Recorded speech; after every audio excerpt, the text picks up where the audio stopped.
Essa CPI, coronel, eu vou falar porque Vossa Excelência vai permanecer em silêncio, né, vai fazer o seu direito de ficar em silêncio. Essa CPI, ela nasceu para investigar os atos acontecidos em 2 dias, o dia 12 de dezembro de 2022 e o dia 8 de janeiro de 2023. E, não obstante, a gente acaba vendo que fala-se de muitos assuntos aqui. Hoje falamos até de vacina.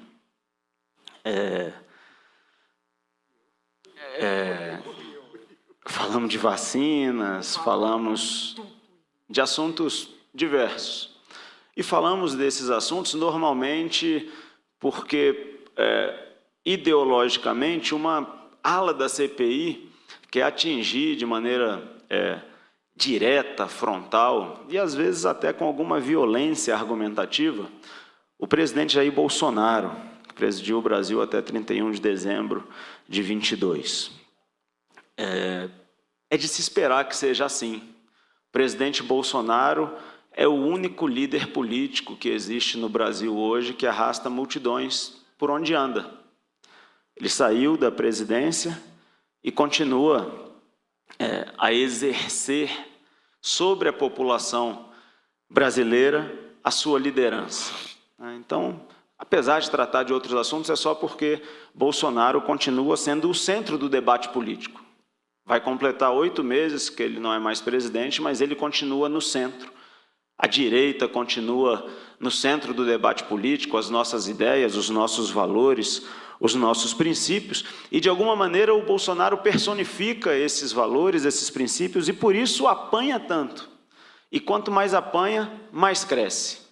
Outro dia ele foi receber um título na Assembleia Legislativa ali de Goiânia, e o local entupiu de gente para ver o presidente Bolsonaro. Ele anda nas ruas, nos aviões, e continua tendo o mesmo apoio popular que sempre teve. Em grande medida, essas pessoas que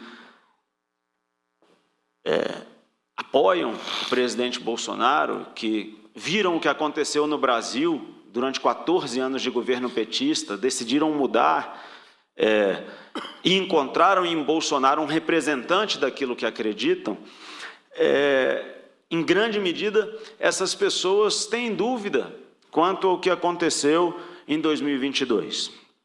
Não é sem motivo que essas pessoas têm dúvida, e isso foi objeto aqui também. Vez por outra a gente cai nas urnas, né? Hoje tocaram aqui nas urnas também, mas não é sem motivo que essas pessoas têm dúvidas em relação a isso, né? Ao processo como um todo. A gente tem um presidente sentado na cadeira da presidência hoje que ele foi retirado da cadeia. Foi condenado em 3 instâncias de julgamento.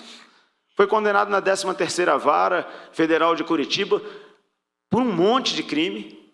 Foi condenado pelo Tribunal Regional Federal, que aumentou a pena que tinha sido imposta a ele. E o STJ manteve a condenação dele pelos crimes que ele cometeu.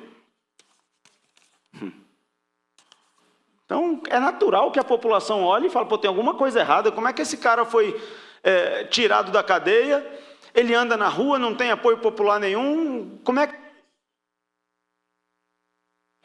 Aperta aí de novo. Então as pessoas se perguntam, como é que é isso? Isso foi castigo da natureza. E é natural. Eu acho também que Lula ter voltado para a presidência foi um castigo da natureza contra o Brasil, um castigo imerecido. Um castigo que o povo brasileiro não merecia. Mas faz parte. Faz parte. Bolsonaro venceu em 4 das 5 regiões do Brasil. Faz parte. Mas é natural que, às vezes, a população pense, como é que é isso? E é engraçado, é até interessante ver, assistir os discursos de alguns dos parlamentares que me antecederam aqui, porque, assim, durante muitos anos a esquerda falou sozinha. Não tinha debate político no Brasil, era um monólogo. Só a esquerda falava, e eles se acostumaram com isso. Então eles acham que eles incorporam o poder, que eles incorporam a democracia em si mesma. Teve um deputado que me antecedeu que falou assim, dessa vez nós não vamos permitir que eles não sejam presos. Não, mas calma aí, tem poder judiciário ainda. Não é a esquerda que permite ou deixa de permitir que isso ou aquilo aconteça numa nação. Só que eles estavam tão acostumados a falar sozinhos, a não ter contraponto, que eles acham que eles incorporam a democracia em si mesma. Ou em si mesmos, quero dizer. Falou-se também aqui em relativização, numa espécie de exercício futurístico. Um deputado que me antecedeu falou que aí vem o pessoal da relativização. Mas quando essa CPI começou, os deputados de esquerda chamavam o pessoal que estava na frente do quartel-general de terroristas. E, não obstante, doutor César, eu tenha lido a lei que define o que é terrorismo no Brasil e tenha dito, olha, ficar na frente do quartel-general não é ato de terrorismo. Eles falaram assim, não, mas para a gente é. Não importa o que diz a lei, para a gente é. Porque eles acham, eles estavam acostumados a falar sozinho e nem a lei valia. Ora, ao longo do tempo se viu que daquele quartel-general, naquele quartel-general só tinha 150 pessoas no dia 6 de janeiro de 23, 2 dias antes da depredação dos prédios públicos aqui em Brasília. Na verdade, havia 300 pessoas, 150 acampados e outros 150 eram pessoas em situação de vulnerabilidade social que iam para lá porque tinha comida de graça lá. Mas aqui, quando a CPI começou, eles eram chamados de terroristas. Imagina, um grande acampamento com mais de 25 mil terroristas, estava lá. Agora já se sabe que não eram terroristas. E até as pessoas que foram presas, aproximadamente 2.000 pessoas foram presas no quartel-general no dia 9 de janeiro. Mais de 1.000 daqueles que foram presos agora vão fazer um acordo de não persecução penal. Não pode ser terrorista. Porque se a gente admitir que eles são terroristas, então a gente está admitindo que a República Federativa do Brasil está fazendo um acordo de não persecução penal com terroristas. Eu não posso admitir isso, não é possível. Não é possível que isso seja assim.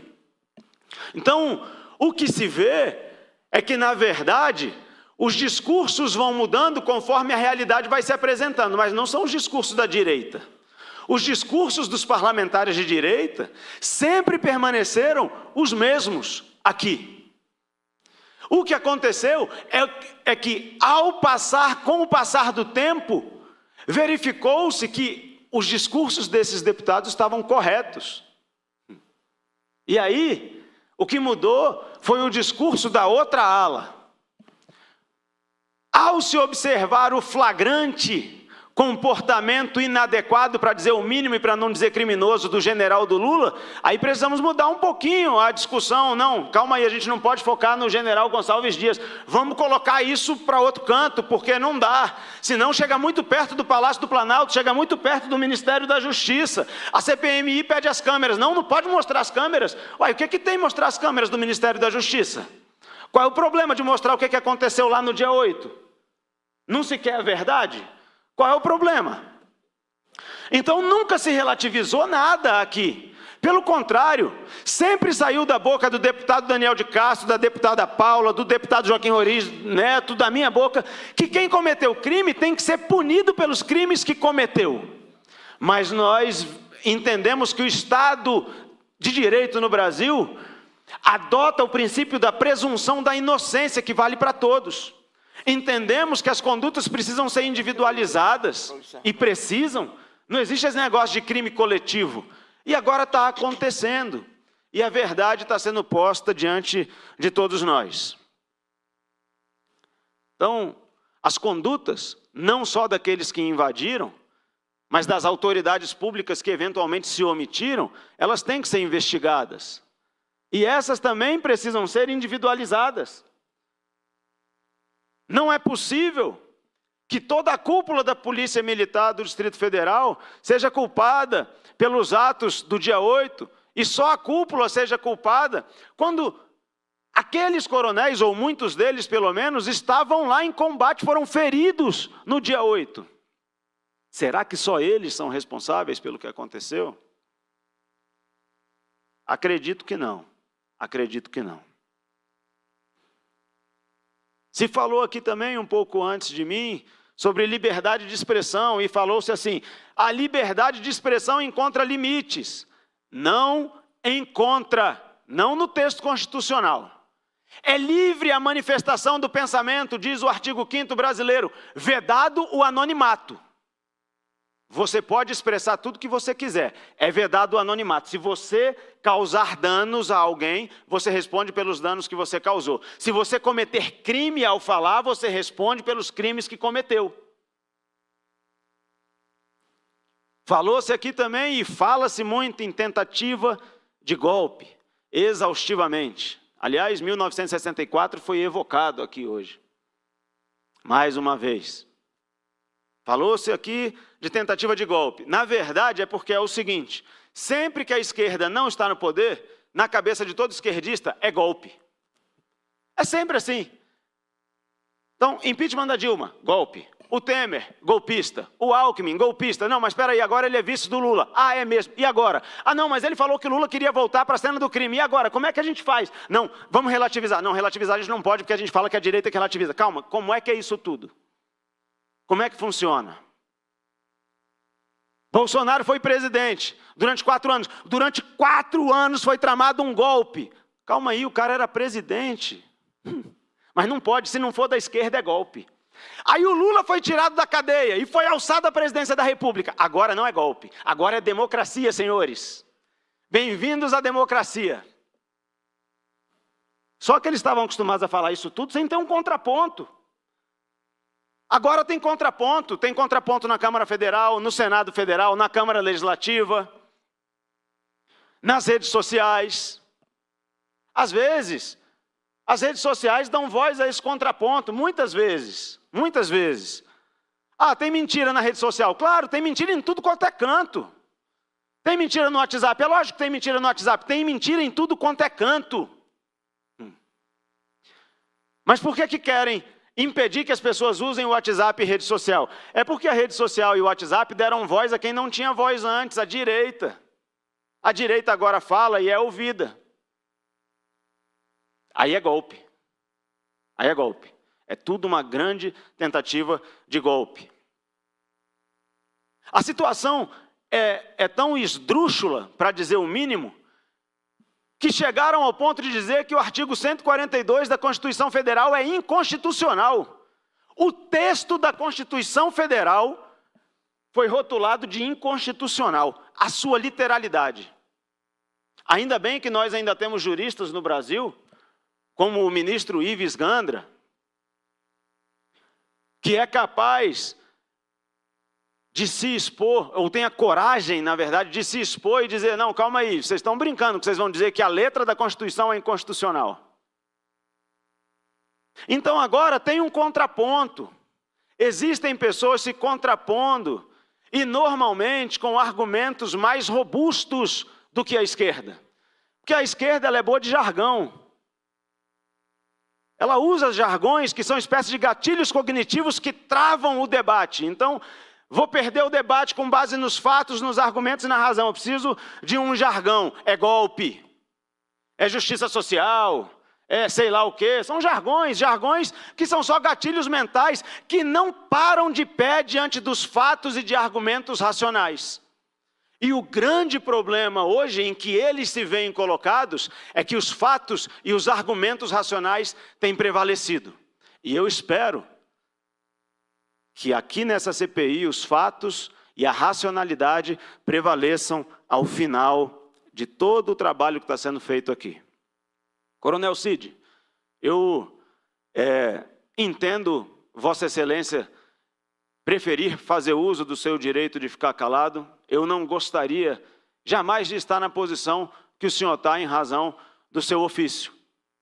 Espero que Deus conduza as investigações e que, se o senhor for inocente de tudo o que é acusado, que isso fique provado e que toda a população brasileira venha a saber disso. Deus abençoe a todos, bom dia, bom trabalho a todos.